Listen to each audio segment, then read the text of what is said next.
Hola, Dios les bendiga, bienvenidos a la clase número 12 de evangelismo. Ahora vamos a estar viendo un tema que se llama el discipulador debe mantener un espíritu de servicio. Hemos estado viendo algunas condiciones que nosotros como discipuladores debemos de tener para que podamos darle continuidad a aquellas personas que en algún momento reconocen a Jesús como el Señor de su vida. Entonces nosotros tenemos que estar listos a guiarlos, ¿verdad? A conducirlos por el camino que debe de ser, ¿verdad? Sin temor nosotros, ¿verdad? A equivocarnos. Nosotros tenemos que conocer de la Biblia, que es algo súper importante, pero vamos a ver que dice que debemos de mantener un espíritu de servicio. Dice que es uno de los canales más efectivos para ganar a la gente, para que Cristo en este mundo, vea, la gente tiene un mundo lleno de mucha incertidumbre, de muchas cosas. Entonces, sin nadie que quiera servir a otra persona. Si usted se da cuenta, normalmente, ¿verdad? A veces es un trabajo, por decirlo algo, ¿verdad? Secular. Podríamos decir que le podemos decir pedir un favor a alguien. Le decimos, mira, cubrime esta media hora, por decir algo. Entonces sabemos que a las dos días, 2 semanas, probablemente esa persona nos diga, mira, ¿te acuerdas que yo te cubrí la vez pasada? ¿Será que me cubrís ahora? O sea, es como, yo sé que él me ayudó, me tiene que ayudar. Entonces, eso es algo que estamos acostumbrados en este mundo. Dice, ser un siervo es más que una actitud, que una posición. Involucra una disposición en el siervo para cubrir las necesidades del otro. Entonces, Jesús dijo que él había venido para servir y no para ser servido. Entonces, él tiene que ser nuestro ejemplo en esto. Dice, el siervo es un modelo. La profecía del Antiguo Testamento llama a Cristo como el siervo sufriente. Cristo especificó las calificaciones necesarias para el liderazgo. El camino que conduce hacia arriba es el que va hacia abajo. Donde él dice, ¿verdad?, que él no vino para servir y el que quiera ser grande tiene que servir a los demás. Luego dice, la sociedad con su énfasis en la comodidad ha hecho ver el servicio hacia otros como algo sin sentido y sin importancia. Incluso yo creo que esta parte del servicio nos cuesta hasta aún en casa, ¿verdad? A veces no queremos hacer un favor porque entre hermanos, ¿verdad? Podemos decir, yo te hice ese favor, yo te cubrí la vez pasada, así que ahora ayudamos. O sea, nunca hacemos nada sin esperar a cambio algo de la otra persona. Dice, el discipulado y el servicio están irrevocablemente unidos. El discipulador tiene que tener mansedumbre, es decir, ser domado, dócil y sometido. ¿Qué significa eso?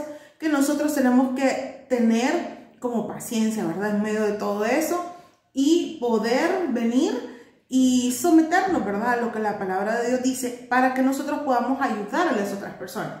Cristo nos dijo que debemos copiar lo que Él hizo y tenemos que vivir con un espíritu de servicio. El apóstol Pablo dice, se autodenomina siervo en 4 de sus epístolas: Romanos 1:1, Gálatas 1:10, Filipenses 1:1 y Tito 1:1. Él dice siervo de Jesucristo. Entonces, él lo veía así. Él decía, sí, yo soy un siervo, yo he venido a servirles a ustedes. Después de servir a Dios por 3 años, él recuerda haber servido con humildad y muchas lágrimas. El precio del servicio es alto, pero las recompensas son inapreciables. El siervo del Señor no debe ser contencioso, sino amable con todos. Debemos comenzar a ceder nuestros derechos para que así Cristo pueda servir libremente a través de nosotros. Nosotros somos los representantes de Jesús en esta tierra. Ahora, alguien recién convertido necesita que nosotros le podamos servir, que vea que el amor de Dios está en nosotros y este es el que nos hace servirle de la manera en como nosotros lo hacemos. Y como un punto número 3 dice, cómo mostrar un espíritu de servicio en medio de un mundo ocupado como el nuestro. 1 es manteniéndonos disponibles y accesibles. 2, mostrando hospitalidad a todos y no solo a ciertas personas.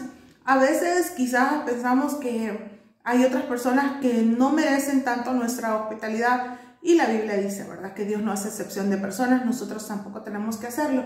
Luego dice, asignando a las personas el valor que cada una tiene, dedicado tiempo para verles y servirles. Significa que si yo tengo a alguien que acaba de conocer a Jesús, yo quiero discipular a esa persona, yo tengo que tener el tiempo para ella.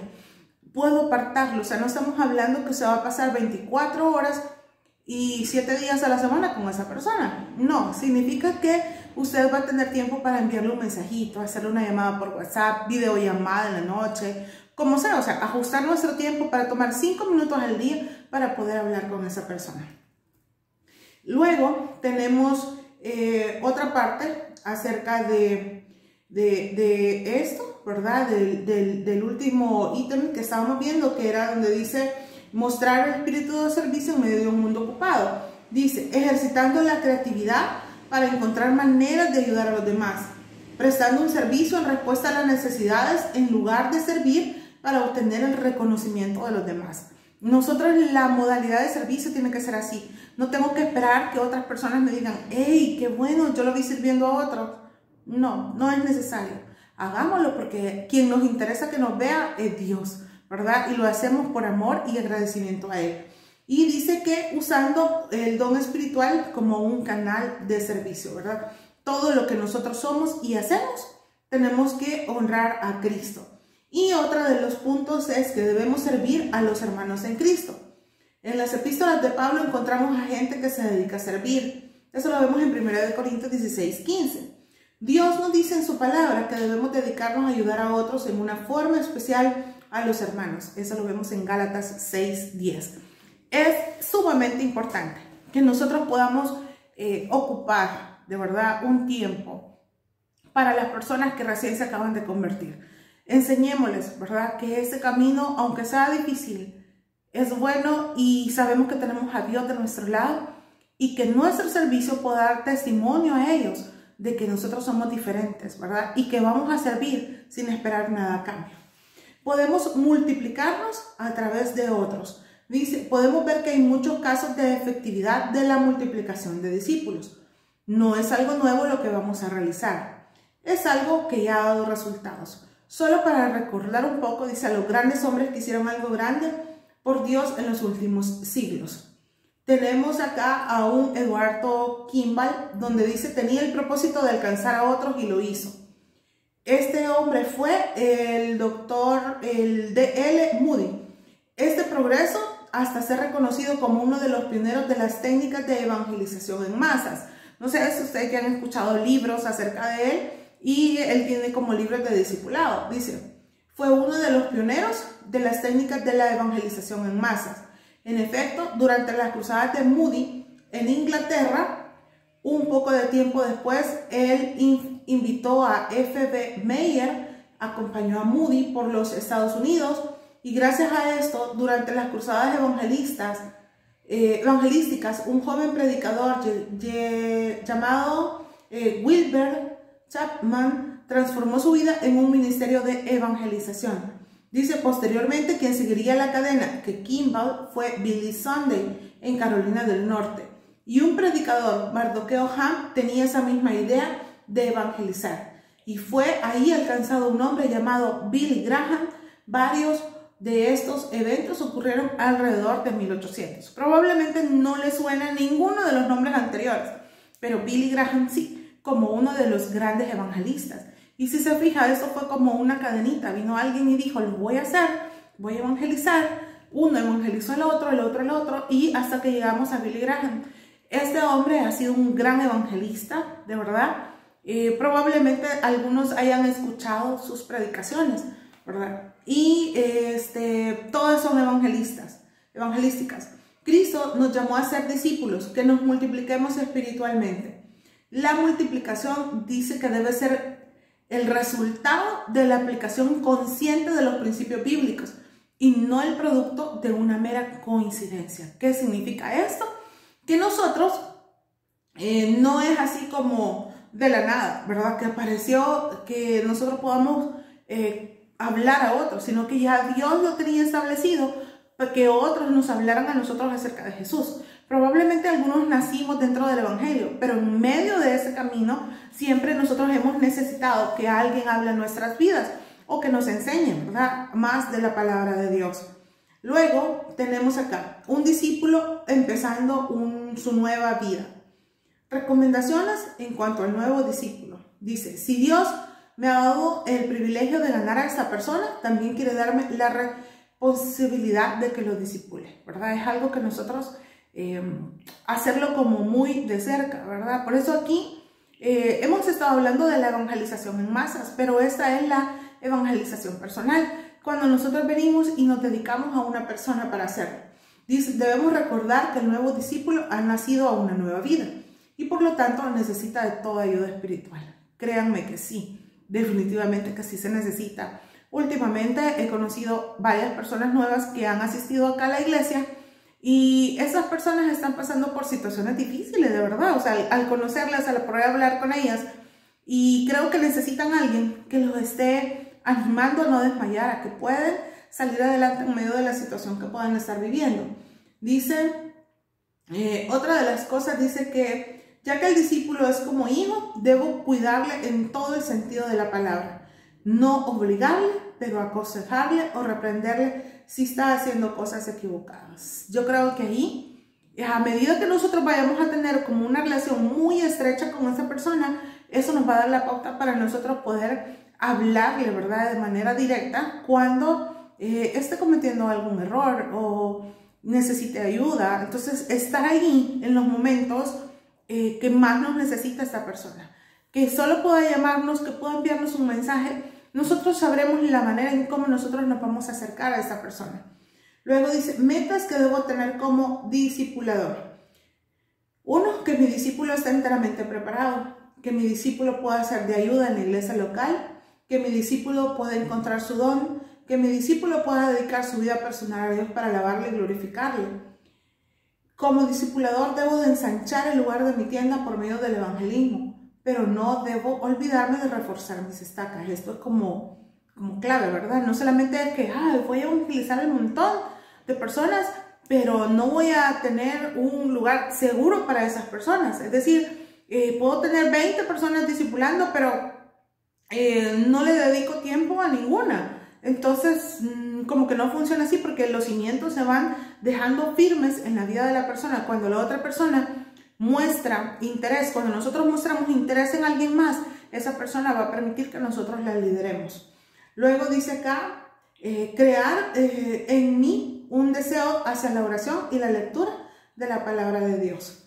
Otra de las cosas así súper importantes que yo estaba viendo acá, dice que nosotros tenemos que como buscar las formas, ¿verdad?, de poder multiplicarnos.